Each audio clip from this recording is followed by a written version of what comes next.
Hi, Faith here, and I wanted to speak to you about fermenting today because, there we go. I've got a fermenting workshop on this evening, my last one this side of the world before I go off travelling. But I am going to think about doing some online. So obviously you will have to provide your own jars and your own starters and things like that. But yeah, that's what I'm going to look into doing next, so watch this space. But yeah, I just wanted to talk to you because I haven't spoken about fermenting for a little while, about fermenting just briefly, because if you've been watching my channel, you'll know that I've got a slight obsession with it.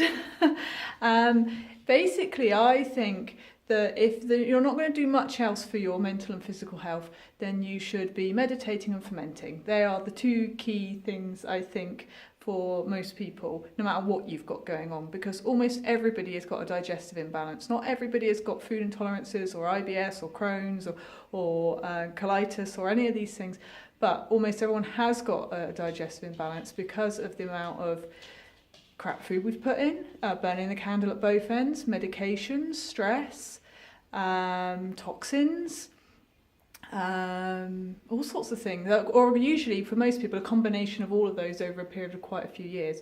And it can make you tired, it can make you feel bloated, it can make you react to certain foods, it can have an effect on you emotionally, on your skin, obviously on your digestive system, on a whole hormones as well, so on a whole host of things.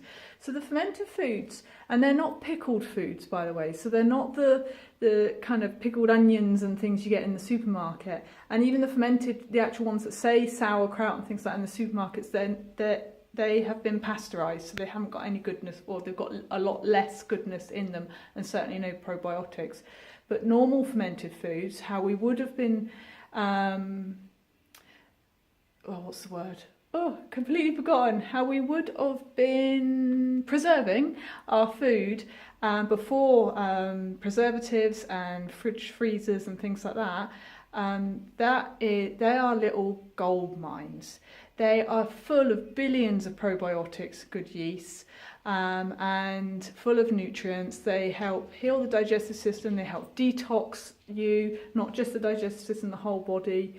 They help with balancing hormones, they help your mood. Actually, I picked up a magazine recently in a supermarket, and on the front of it, the reason I picked it up was because it said fermented foods, the new Prozac. And that's because, a lot of our serotonin is produced in the digestive system.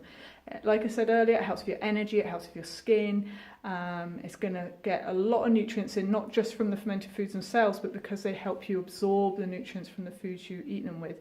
And I always say to people, if you're going to be naughty and have a takeaway or something, have a whole load of sauerkraut on the side or something. It's going to help you digest that, process it, get any goodness that is in it out, and not feel so rubbish afterwards, basically. So just a quick, I don't know if you can see it, it's a bit dark now. See this in here? This is loads of Scoobies.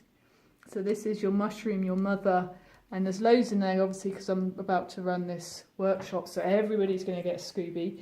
And this in here, I don't know if you can see because it is a bit dark. See the grains in there? That's water kefir grains. And here's just a selection of some of the fermented veggies. So, that's lemon. This is wild garlic that I collected last year, and I make up a wild garlic pesto every year, a couple of jars, and it lasts me throughout the whole year. And it's just coming up again, so this will get finished off soon, and I'll just make another batch.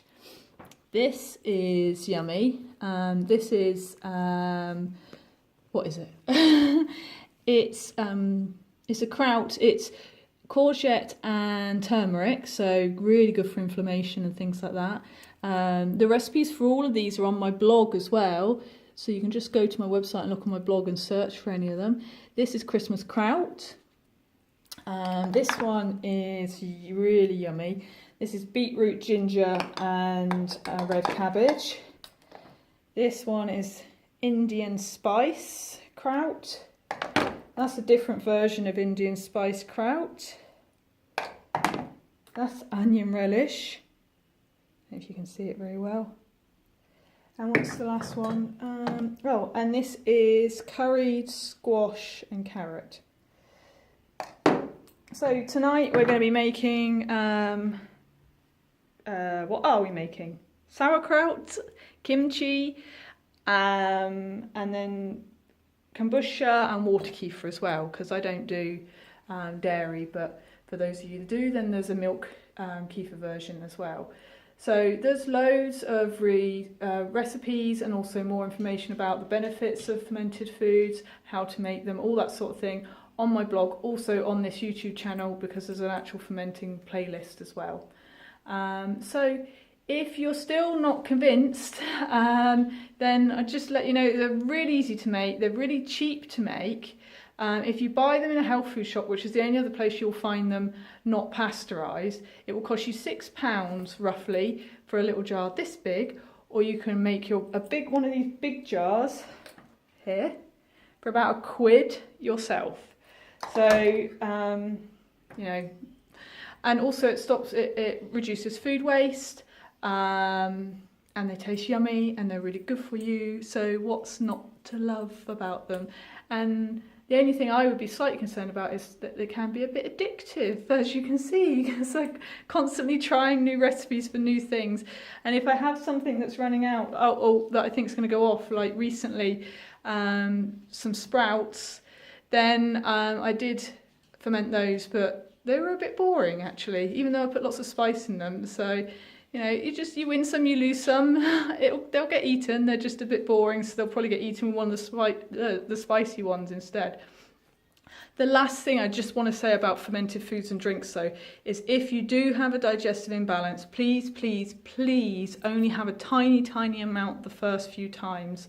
So that would be like half a teaspoon or something, particularly if your imbalance is you think it's quite bad, because lots of people think they've got an intolerance to fermented foods when it's not. It's actually they're doing exactly what they should be doing and helping you detox very well. So if you have a large imbalance in the digestive system, they are going to make you run off to the toilet. So you don't have an intolerance to them. They are doing exactly what they should be doing. So what I recommend is you have a very, very small amount. If you feel gurgling in the tummy, that's fine. That's apparently the good and the bad yeast fighting it out. But if you're running off to the toilet and you've had too much, just have a little less next time. And then very, very slowly over a period of a few weeks, build up. And then eventually you'll find you can pretty much eat and drink as much of it as you want whenever you want. But you know, they taste delicious, they're really good for you, they're really easy to make, and they're going to help so many systems of the body, and clearly the dogs agree. So thanks for listening, bye.